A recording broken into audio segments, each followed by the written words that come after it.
আসসালামু আলাইকুম ওরহমতুল্লাহি ওবারাকাতুহ। প্রিয় দর্শক, ফেরাউনের স্ত্রীর নাম ছিল হজরত আসিয়া বিনতে মুজাহিন।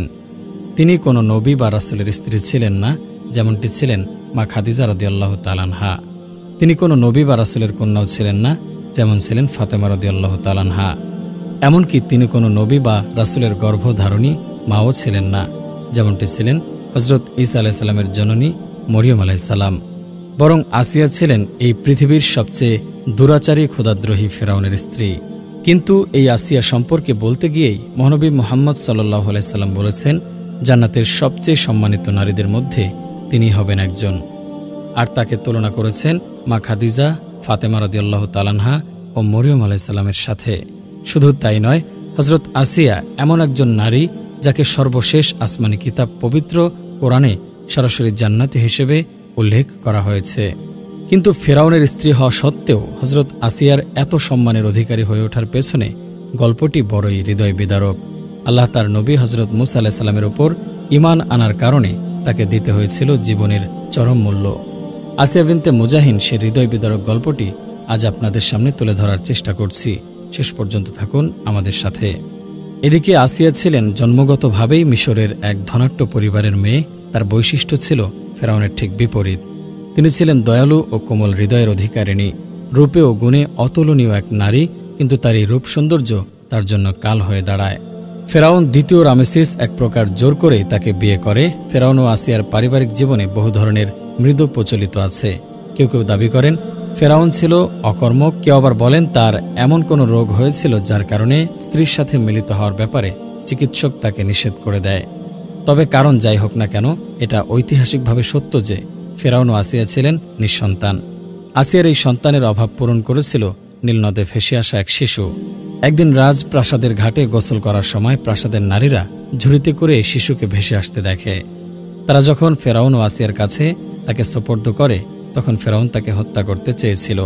কেননা তার আশঙ্কা হচ্ছিল এই শিশু হয়তো বনি ইসরায়েলি ঘরে জন্ম নেয়া কোনো সন্তান।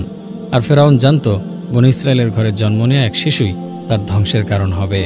কিন্তু আসিয়া বলেন, ওহে রামেসিস, তুমি আমাকে মাতৃত্বের স্বাদ থেকে বঞ্চিত করেছ, আমাকে কোনো সন্তান উপহার দিতে ব্যর্থ হয়েছ। অতএব এই ফুটফুটে শিশুকে আমি আমার সন্তান হিসেবে গড়ে তুলব, তা তোমার পছন্দ হোক কিংবা অপছন্দ। আসিয়ার ব্যক্তিত্বের কাছে হেরে যায় ফেরাউন দ্বিতীয় রামেসিস। পবিত্র কোরআনে আল্লাহ পাক রব্বুল আলামিন বলেন, ফেরাউনের স্ত্রী বলল, এই শিশু আমার ও তোমার নয়নমণি হবে, তাকে হত্যা করো না। সে আমাদের উপকারে আসতে পারে, অথবা আমরা তাকে পুত্র করে নিতে পারি। অতঃপর আসিয়া শিশুটির নাম রাখেন মুসা। মায়ের স্নেহ ভালোবাসা দিয়ে তিনি তাকে বড় করে তোলেন। কিন্তু তিনি জানতেন না যে তার পালিত পুত্র একদিন হয়ে উঠবেন মানব ইতিহাসের শ্রেষ্ঠতম পুরুষদের একজন, পাবে রিসালাতের মহান দায়িত্ব। মুসা আলাইহিস সালাম যখন যৌবনে পদার্পণ করেন, তার কাছে আল্লাহর পক্ষ থেকে আসে ঐশী বাণী। তার কাঁধে অর্পণ করা হয় আল্লাহর একত্ববাদ প্রচারের দায়িত্ব। সেই দায়িত্বের অংশ হিসেবে তিনি ফেরাউনের কাছেও পৌঁছে দেন কালেমার আহ্বান। কিন্তু ফেরাউন সেই আহ্বান প্রত্যাখ্যান করে এবং বিরোধিতা করে। সে বলে, আমি এই মিশরের বাদশাহ, সুতরাং আমি এই মিশরের জনগণের খোদা, আমি তাদের শাসক আর আমি তাদের রিজিকদাতা, আমি তাদের প্রতিপালক আর আমি তাদের ত্রাণকর্তা। এভাবে সে নিজেকে খোদার সাথে তুলনা করে। আর মুসা আলাইহিস সালামও তার উপর ঈমান আনয়নকারী বনী ইসরায়েলীদের উপর অত্যাচার শুরু করে দেয়। কিন্তু মুসা আলাইহিস সালামের এই একত্ববাদী ধর্মের আহ্বান যখন তার পালকমাতা আসিয়া বিনতে মুজাহিনের নিকট পৌঁছে, তিনি অকপটে তার প্রচলিত ধর্ম গ্রহণ করে নেন। তিনি জানতেন তার এই সিদ্ধান্তের কারণে তিনি রাজপ্রাসাদের প্রাচুর্য আর বিলাসিতা থেকে চিরদিনের জন্য বঞ্চিত হবেন। এমনকি তার ওপর নেমে আসতে পারে নিষ্ঠুর নির্যাতন। তথাপি তিনি সকল ভয় উপেক্ষা করে মহাসত্যের আহ্বানে সাড়া দেন। আসিয়ার সেবিকাদের মধ্যেও কেউ কেউ মুসা আলাইহিস সালামের প্রচারিত ধর্মের প্রতি বিশ্বাস স্থাপন করেন। ফেরাউনের কাছে যখন এ খবর পৌঁছে যে তার স্ত্রী মুসা আলাইহিস সালামের প্রচলিত ধর্ম গ্রহণ করেছে, তখন সে প্রচণ্ড ক্রোধে ফেটে পড়ে। তবে শুরুতেই তার স্ত্রীর প্রতি কঠোরতা দেখায় না। সে চেষ্টা করে বলে কয়ে যদি তাকে ফিরিয়ে আনা যায়, কিন্তু ফেরাউনের কোনো অনুরোধ উপদেশ কিছুই কাজে আসে না। অতঃপর সে কঠোরতা দেখাতে শুরু করে। আসিয়ার যে সেবিকারা আল্লাহর উপর ঈমান এনেছে, তাদের উপর সে শুরুতে নির্যাতন করে। এক পর্যায়ে তার চোখের সামনে তাদেরকে হত্যা করা হয়, যেন তিনি ভয়ে নতুন বিশ্বাস থেকে ফিরে আসেন। কিছু কিছু বর্ণনাতে বলা হয়েছে, আসিয়ার এই ঈমানদার সেবিকাদেরকে তেলের ফুটন্ত কড়াইয়ে ডুবিয়ে হত্যা করা হয়। তথাপি তারা ঈমান থেকে সরে আসে না আর ঈমানের প্রতি তাদের দৃঢ়তা প্রত্যক্ষ করার পর আসিয়ার হৃদয়ের দৃঢ়তা ও বহুগুণ বেড়ে যায়। নিজের চোখে সেবিকাদের নির্মম মৃত্যু দেখার পরেও তিনি একত্ববাদী ধর্ম থেকে সরে আসেন না।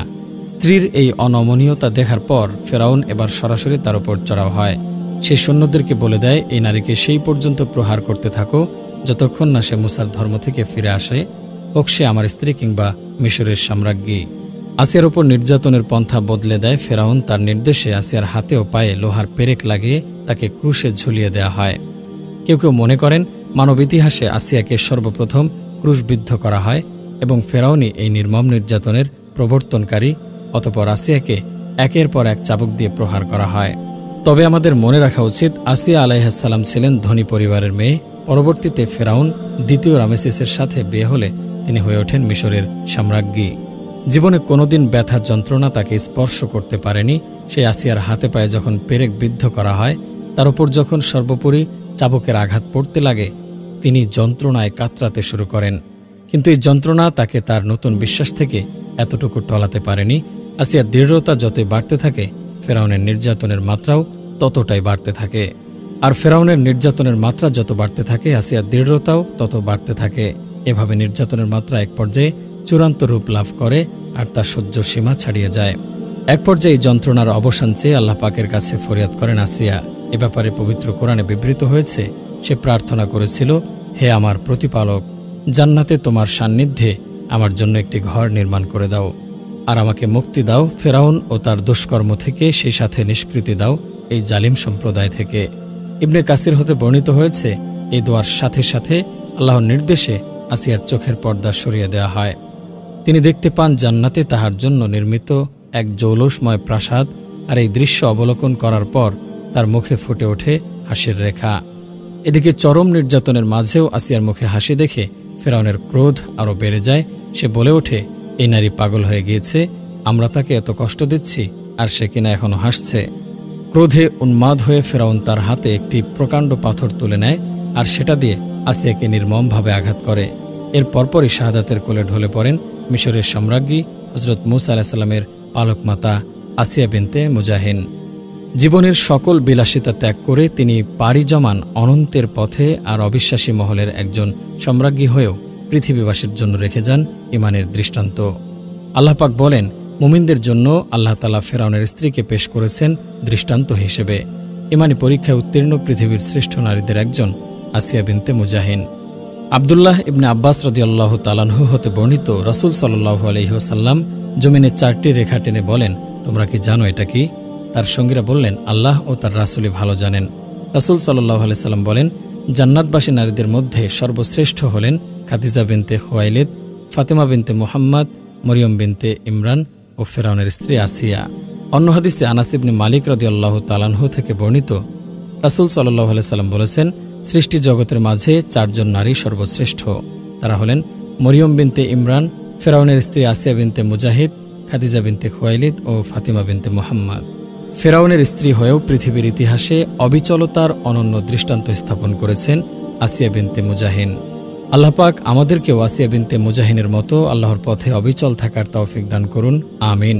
বন্ধুরা, ভিডিওটি ভালো লাগলে একটি লাইক দিন এবং আপনারা সকলে ভালো থাকবেন, সুস্থ থাকবেন। আল্লাহ হাফেজ।